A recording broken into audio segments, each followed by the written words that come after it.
Good afternoon, and welcome to the City Club of Portland. Today is Wednesday, April 25th, and I am thrilled to be introducing this very special City Club event.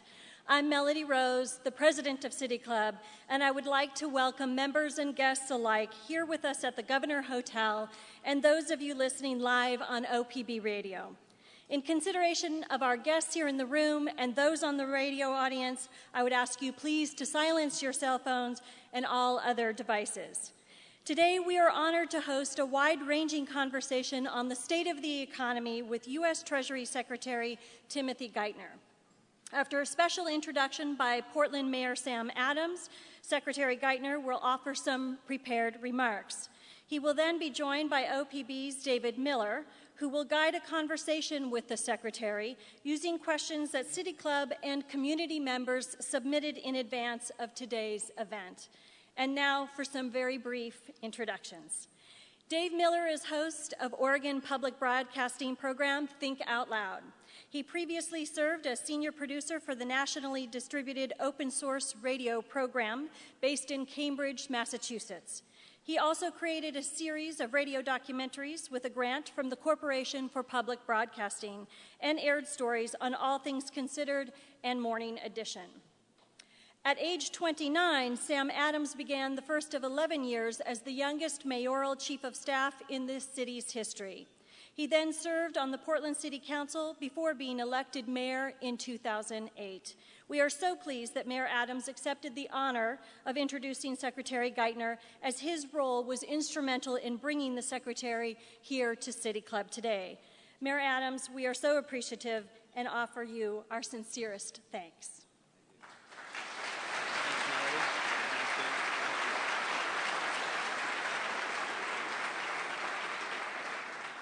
We are truly honored to have the nation's 75th Secretary of the Treasury with us today, and I want to thank the City Club for helping arrange this event. Having served as Treasury Secretary since 2009, January of 2009, and previously as the President and CEO of the New York Federal Reserve from 2003 and 2009, Secretary Geithner has had some of the toughest jobs on the entire planet. When he and I met each other at the White House during a reception for all mayors, I asked him if he had ever been to Portland or Oregon, and he said no. And I said, you have to come. And he did.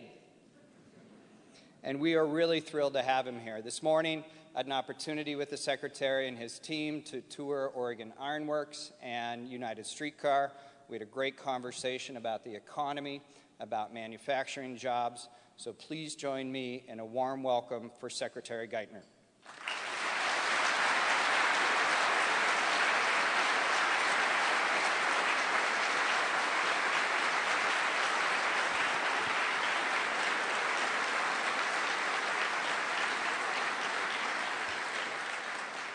Thank you. Nice to see you all. Thanks for coming out here. Thanks to Melody for hosting this event, and thanks to Mayor Adams for suggesting I come out here. As he said, I got to spend the morning at Oregon Iron Works. I generally find when you leave Washington, it makes you more optimistic about the country. I got to see, as I try to do often, people, and this is happening across the country, not just in Portland, see companies that are creating, making, building things, and are very good at it, taking advantage of what's still the most productive workforce in the world, doing important things and making the country stronger doing it. How is the economy doing today? The economy is gradually getting stronger, and we've come a long way since the fires of the crisis of 2008. But we still have a ways to go to repair the damage caused by that crisis, and we face some tough challenges as a nation, including many challenges that preceded the crisis. The U.S. economy has expanded at an average annual rate of about 2.5% since the summer of 2009. The private sector has added about 4.1 million jobs since job growth resumed. And growth is being led by the private sector, by the business community, by investment and exports. The balance sheets of American businesses are strong. The economy is more productive than it was before the crisis. Investment in equipment and software has risen by by about 33% over the past 2.5 years. Exports have grown at about 24% in real terms over the same period. And the growth has been relatively broad-based in manufacturing, in energy, in agriculture, in high tech, with strengths in those sectors offsetting the continued weakness we see in housing and construction, and offsetting the contraction in government services and employment, particularly at the state and local level. American companies are starting to move production back to the United States after decades of offshoring. And we're making very significant progress working through the excesses and the imbalances that helped cause the financial crisis. Household debt is down almost 20 percentage points relative to income and is roughly back to 2004 levels. Leverage in the financial sector is down dramatically, and credit is expanding. Housing and commercial real estate construction are just showing signs of life after 5 years of contraction. Americans are saving more than they did before the crisis, and our budget deficits, although large and unsustainable, are starting to decline as a share of the economy.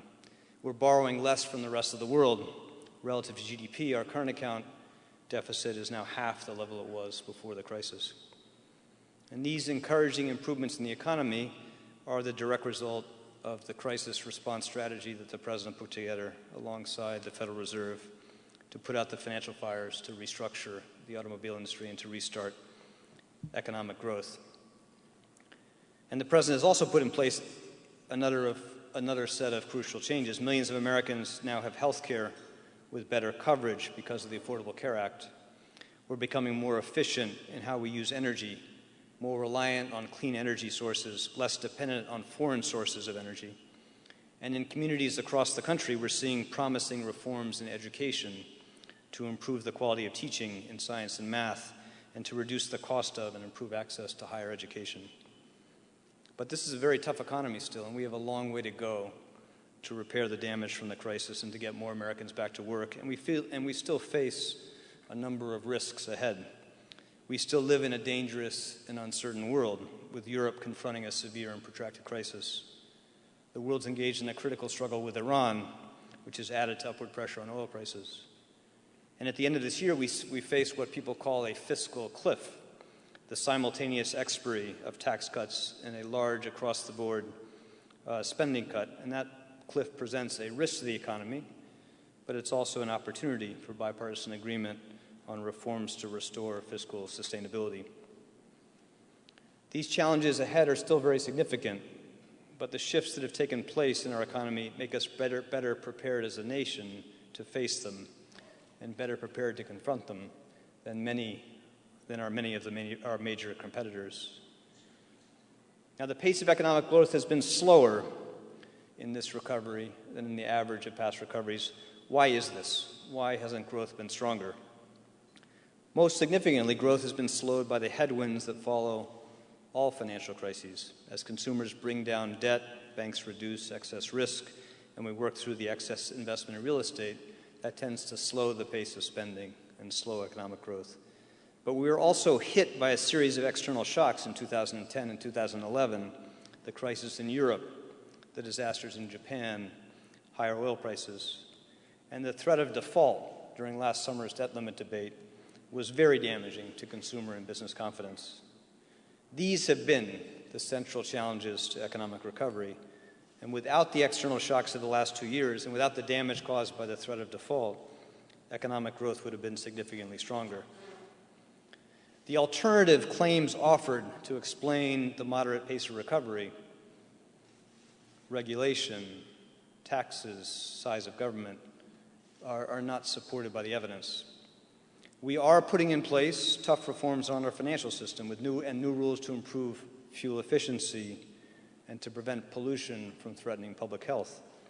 But the cost of these rules is tiny as a share of GDP and very small relative to the broader benefits to the country, using the same cost-benefit framework used by the previous administration. Overall, business profits are higher than before the crisis as a share of the economy. Private sector investment is growing much faster than the rate of growth of the economy as a whole, and credit is expanding. These are not what you would see if regulations were killing growth. Taxes are at their lowest share of the economy in 50 years, and lower for 98% of Americans and small businesses than was true before the president took office. Now, it's true the president has proposed tax reforms that would expand incentives for business investment and increase effective tax rates modestly for the top 2% of Americans. But under these proposals, revenues would rise by a little more than 1% of GDP, above their historical average, no threat to economic growth. Federal employment is shrinking as a percentage of the workforce, and state and local government spending is being cut still. Projected deficits at the federal level are falling, though, not rising. Long-term interest rates and inflation expectations are low. The size of government is not an explanation for the modest pace of recovery. The acute damage caused by the financial crisis hit an economy that was already suffering from a slow-burning mix of formidable long-term challenges. And these challenges include the failure of our education system to keep up with the rest of the world, a long period of stagnation in the real median income, diminished confidence in the ability of Americans to exceed the economic achievements of their parents, a very substantial ongoing shift over the last 25 years in the risk and cost of health care and retirement securities away from employers and to individuals, a deteriorating public infrastructure, the erosion in our fiscal position in the last decade, and poverty rates much higher than in any economy with comparable wealth.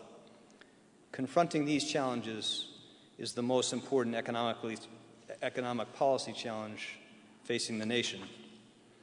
We can all wish for, we can all be in favor of smarter regulation, more efficient government, lower future deficits, a more simple tax system. But these simple and understandable desires do not add up to a strategy that meets the challenge of the moment. They don't amount to a plan for a stronger, more competitive economy with broad-based gains in income. A credible strategy for economic growth requires a willingness to do things, not just to cut things. The President's strategy combines actions to help speed economic recovery now with reforms and investments to lay the foundation for stronger economic growth in the future. As we focus on the future, it's still important to recognize that to better position to deal with those future challenges, we have to strengthen growth now, get more Americans back to work, and repair the remaining damage from the financial crisis. To do this, the President has proposed actions to help Americans refinance their mortgages, to expand exports, to help get teachers back to work, to give businesses tax incentives to hire, and to prevent interest rates on student loans from doubling this summer. But we also have to continue to work to put in place a stronger foundation for future economic growth, investments in education to help Americans compete in this global economy, investments in innovation so that our economy can offer the best jobs possible, investments in infrastructure to reduce costs, improve productivity, and reforms to improve incentives for investing in the United States, including reform of our business tax system. Now, these investments and reforms have to come as part of a carefully designed, balanced package of long-term fiscal reforms to restore fiscal sustainability. Like the Bowles-Simpson recommendations, and like every other bipartisan deficit reduction plan, the President's approach combines spending savings across the government with tax reforms that would raise a modest amount of revenue. These reforms will be phased in over time to protect economic growth and give Americans time to adjust. They would cut roughly $2.50 in spending for every dollar in revenue raised. The spending savings would build on the cuts put in place last summer with reforms to programs like farm subsidies and changes to make Medicare and Medicaid more financially sustainable. The tax increases would fall only on the top 2% of individual earners. The tax reforms would lower the corporate tax rate by eliminating inefficient tax preferences for businesses and improving long-term incentives for investment and for research and development in the United States. The vast bulk of the savings from spending cuts and revenues through tax reform will go to reduce our long-term deficits to the level necessary so that we start to reduce the overall debt burden as a share of the economy. But the President believes it's essential, as we reduce our long-term deficits, to expand investments in areas that will help improve long-term growth and economic opportunity. Investments in areas like education, public infrastructure, research into new technologies to fight diseases, improve energy efficiency. Now, overall, by combining tax reforms with spending savings, the President's plan will reduce deficits without cutting deeply into the safety net for low-income Americans, without undermining our national security, or our ability to improve education, or our commitment to health care and retirement security for retirees. Remember, the basic arithmetic of fiscal and economic policy is not political. There is no Democratic or Republican fiscal math. If you try to restore fiscal balance without a penny of additional revenue, then you have to cut deeply, much too deeply, into critical functions of government. Just one example. The cost of extending the Bush tax cuts for the top 2% of earners for the next decade is about $1 trillion. Tax cuts don't pay for themselves. You have to pay for them. We can't afford to borrow the money to extend those tax cuts, and we won't agree to cut benefits for seniors or cut investments in education in order to pay for those tax cuts.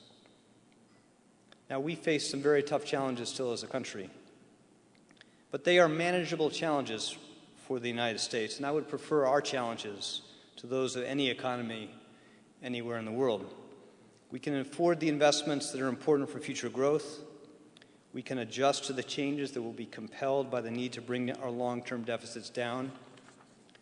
As we face this tough economic choices ahead, remember that Americans are still living with the damage that is the legacy of the financial crisis of 2008, and we have a long way to go to fully repair that damage. When you listen to the debate about taxes and about Medicare and Medicaid, when you hear politicians insist that they will protect even the most fortunate Americans from higher taxes, remember that even before this crisis, about 20% of children in the United States were living in poverty, and about 40% of children were born to parents covered by Medicaid. Remember the great American achievements of the GI Bill, of universal primary and secondary education, Eisenhower's national highway system, and the scientific advances produced by government-funded research. Remember that the fortunes of children born in America today, the quality of the public schools they attend, the quality of health care they receive, the chance they have to go to college, still depends significantly on the wealth of their parents and the color of their skin. But also remember that we are a nation of great strength and resilience. We have successfully navigated the most dangerous phase of the worst economic crisis in generations. We need to bring the same creativity and force and sense of national purpose to the challenges ahead of us, and that will require better choices from our political system.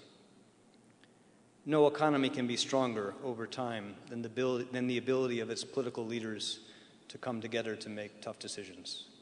Thank you.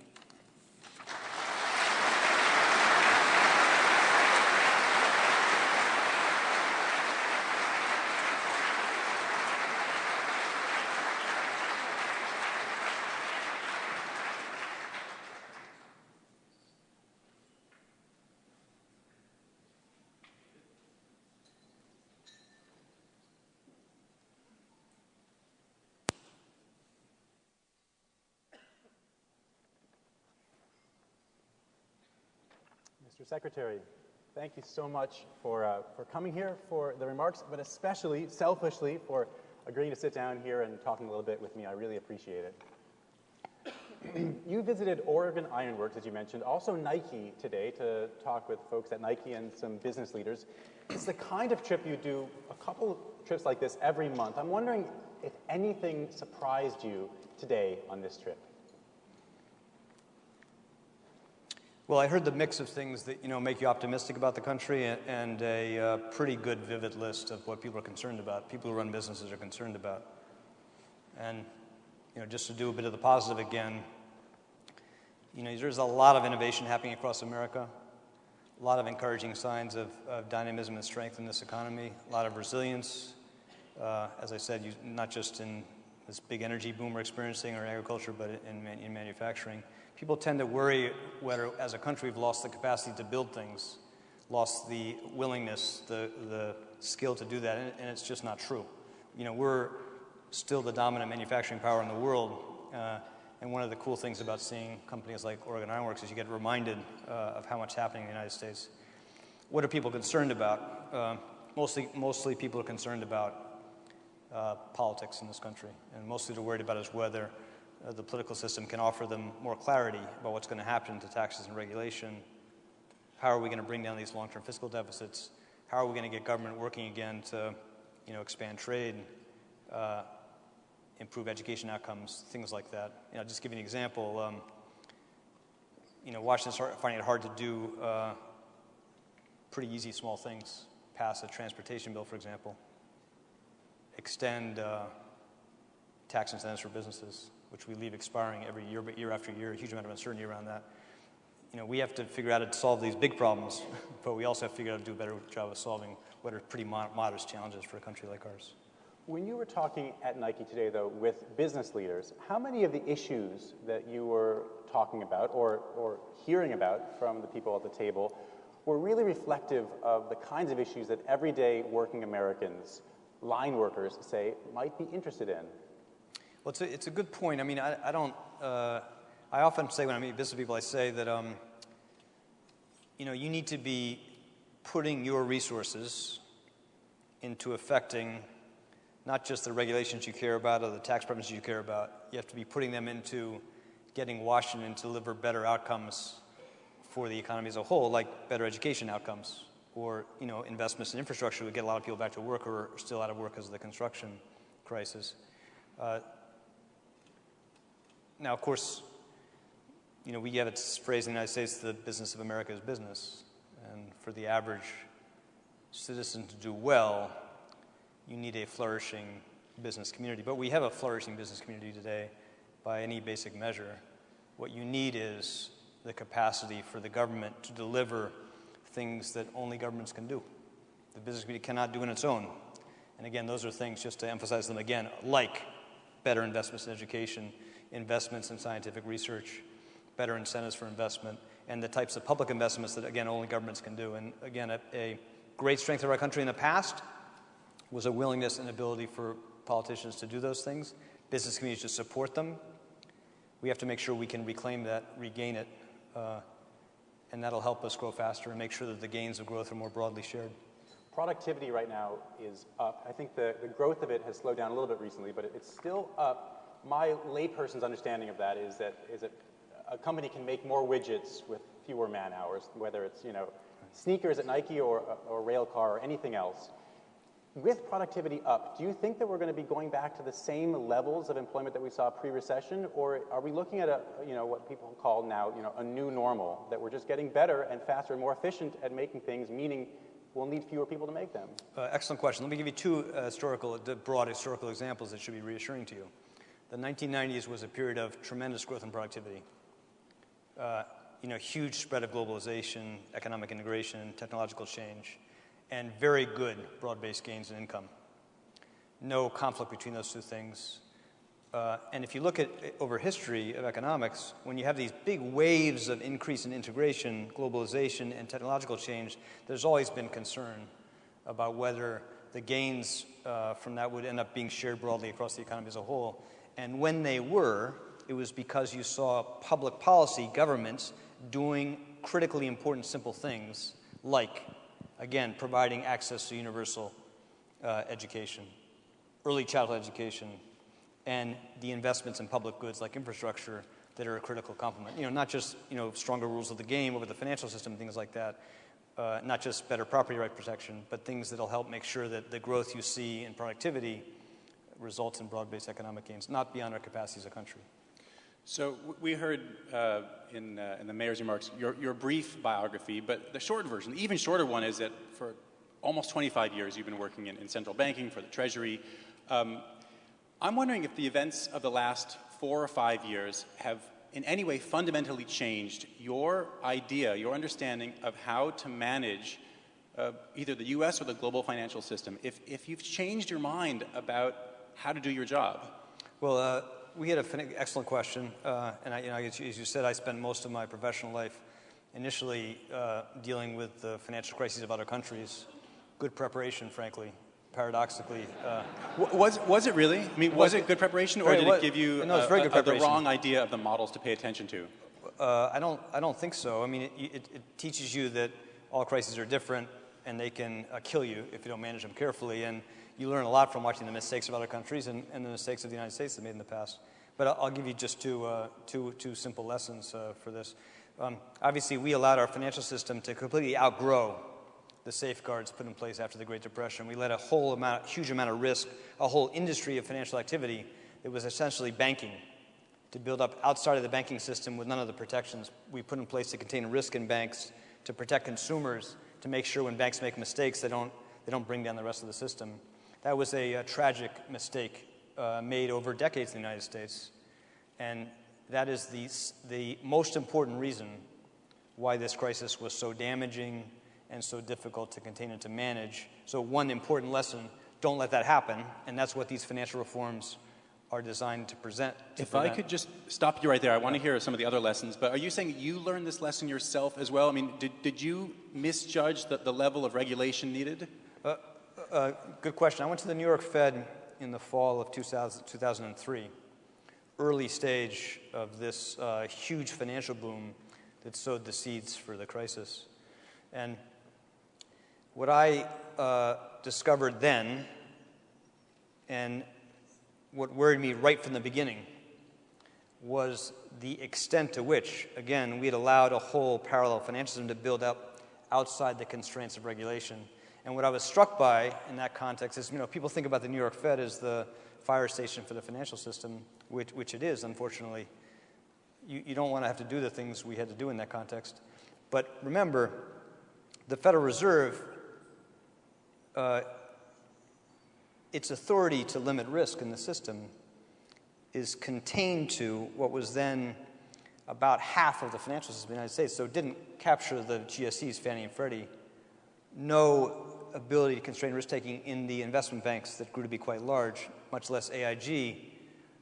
The thrifts, like WAMU, et cetera, IndyMac, or non-bank financial companies like GE Capital, and no authority to regulate and constrain risk-taking and leverage in the broader markets like derivatives, where firms come together in which you use risk. So confronted with that reality of our system, we worked, and we did not do enough soon enough, did not have the ability to change this, to get regulations more conservative where they existed, and to try to bring the broader supervisors together, will together to try to contain risk.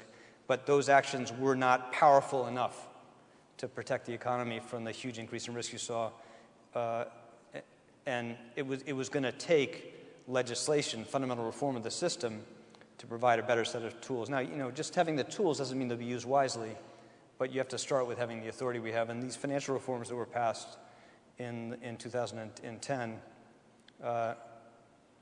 give us a more modern set of oversight safeguards that we did not have before the crisis. You're talking about what you see as, if not a lack of regulation, then not a fully adequate set of regulations to deal with the system we had going back before 2007, 2008. Right. But we got a question on our site from Beethoven, who says, would you do anything differently if you could go back to, say, 2008? This is not necessarily, not necessarily, better regulation in 2000, but in response to the crisis when it started happening.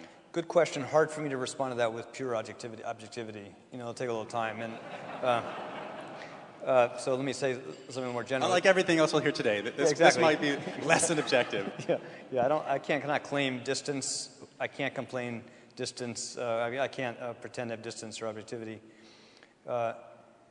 Most financial crises are mismanaged because governments fail to act early enough, fail to understand fully the scale of the damage they can cause to the innocent, don't escalate quickly enough. And that's for two reasons. Mostly it's because some of it's just, people hope things will burn themselves out. They won't have to do some tough things.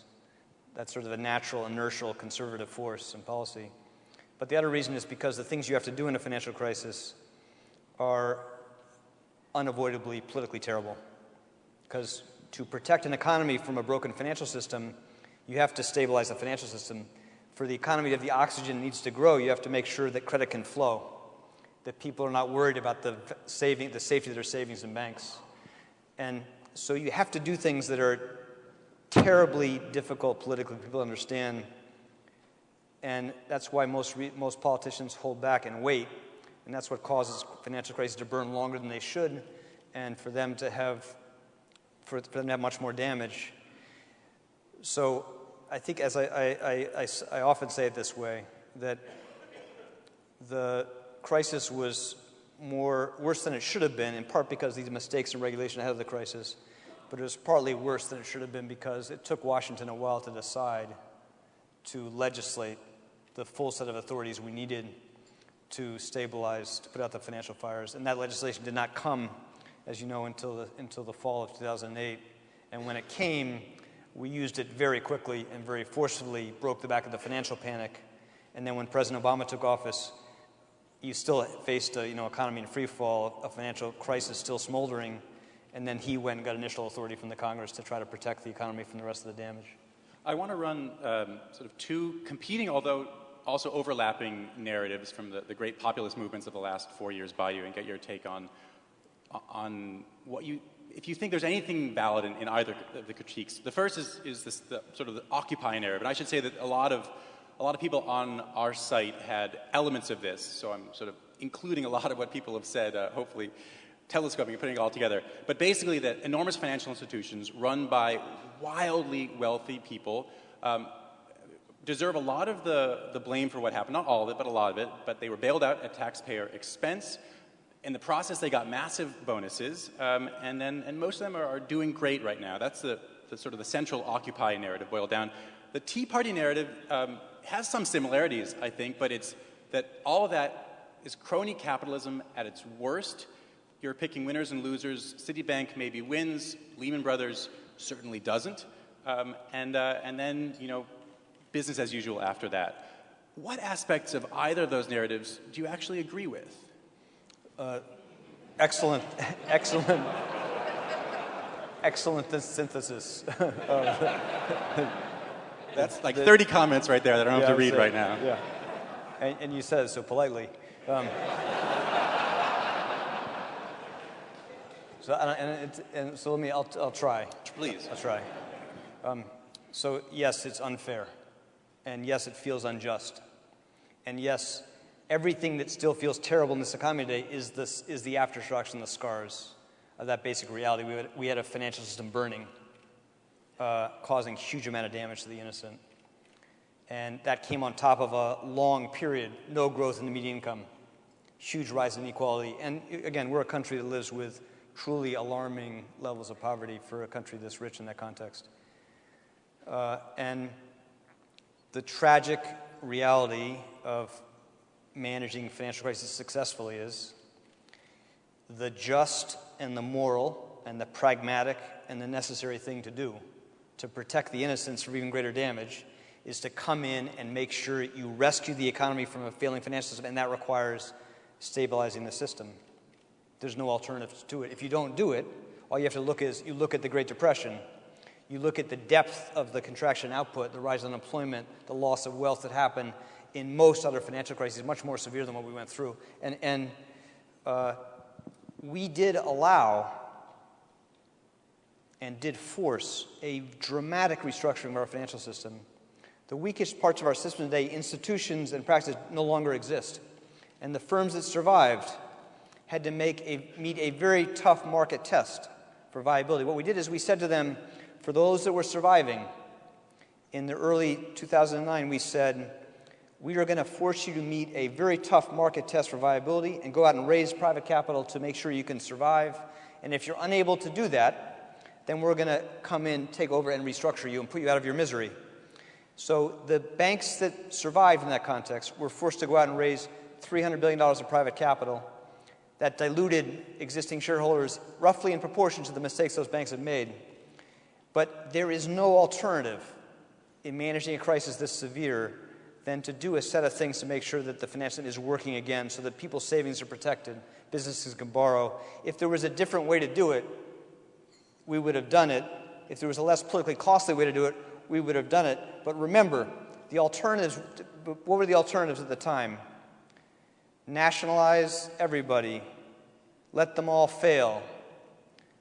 And I'm not being unfair to the critics. Those were the alternatives at the time.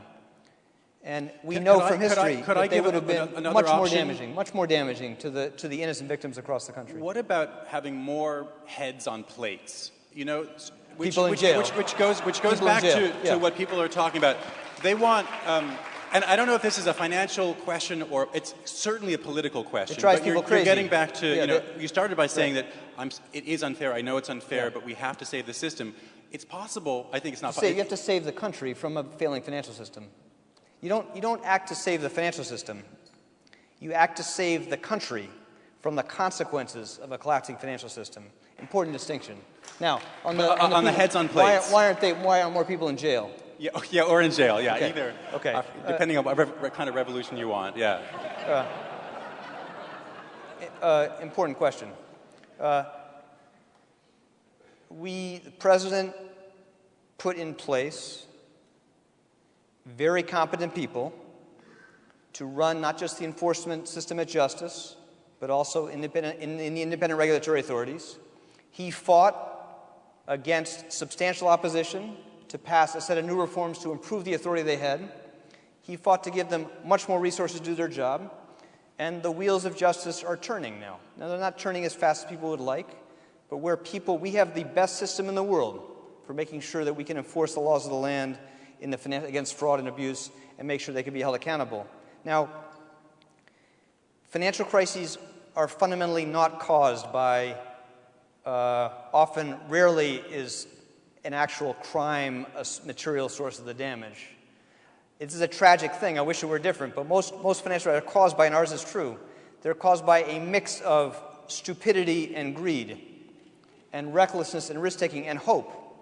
You know, the illusions that the world will be stable in the future. You can borrow a huge amount and everything will be fine. In other words, credit default swaps, they're not illegal, they were just disastrous. Credit default swaps played no material role in causing the crisis or making it harder to manage.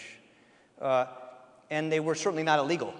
Your question is why not more people in jail is a question about do we have the ability to enforce the laws in the land? Were the laws tight enough? So we're making the laws tougher, much tougher than they were before. And we're trying to make sure we have better people, more competent people, resources enforcing them. But that does not mean you're going to be able to satisfy the understandable huge amount of public anger that exists out there.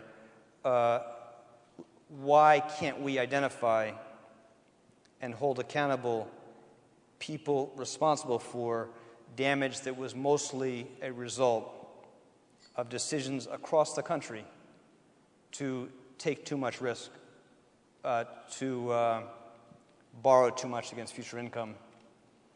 That's what makes financial crises so brutal and damaging. And unfortunately, or fortunately, the way it is, most of that is legal. And you cannot legislate away stupidity and risk-taking and greed and recklessness. What you can do is make sure that when it happens, it doesn't cause too much damage. And to do that, you have to make sure you have good rules against fraud and abuse, better protections, and you force banks to hold more more capital against the risk they take. You mentioned inequality in one of your answers a couple minutes ago. You mentioned it in your remarks as well. A number of people on our site have written in with various questions about inequality. I'd like to take a broader look at inequality right now. I'm wondering if you think the level of wealth inequality we have in the U.S. right now is a moral problem. I do think it is, but I would frame it slightly differently. What should trouble all Americans is that we live with this combination of alarmingly high rates of poverty, stunningly high rates of poverty, huge inequality in the opportunity Americans have born in this country today, a long period, decade of the previous, the 8 years that preceded this administration of basically no growth in median income, diminished opportunity for mobility across generations, huge inequality in access, as I said, to education and to health care. Those things should be deeply troubling to Americans. because they will make us weaker, not just less just as a country, with less broad confidence in the system, but they'll make us weaker as a country economically over time if left unaddressed. And that's why this debate we're having about the shape of fiscal reform, what the role of government should do, is so important. You told the New Yorker in 2010, about a year into your current job, you said, we saved the economy, but we kind of lost the public doing it. In a sense, you've been outlining, I think, how you feel that you lost the public, the political costs of, as you see, saving the country. Is it possible to win back that public trust anytime soon? Well, I think it's the political challenge of our time. It's huge loss of faith in public institutions across this country. It was happening before the crisis, but dramatically magnified by the crisis. Do you think we should have faith and it matters, in public institutions right now? You have to earn back confidence of Americans that government can make sensible judgments, not just with their money, but in designing the rules and protections economies need. And that's why this debate's so important, because if you cannot demonstrate to people that the government can be a better custodian of their savings, do a better job of doing public goods, then how are we going to get political support to do the things we need, like in education and investment infrastructure? That's why this is such an important cause, national cause, such a noble, important cause in that context. And it'll take time to rebuild. I think that, I think the country is still, even with the things that are good that are happening across the country, still scarred by the trauma of the crisis and the damage it caused to confidence. We got a comment from somebody who signed on as Hoyt on our site, who takes us on a more sort of household level. He says, if people paid cash instead of using credit cards, wouldn't our economy benefit tremendously? You mentioned in your remarks that savings as a whole is up compared to before the recession. But if I think I'm right in saying that a massive part of our economy is based on consumer spending.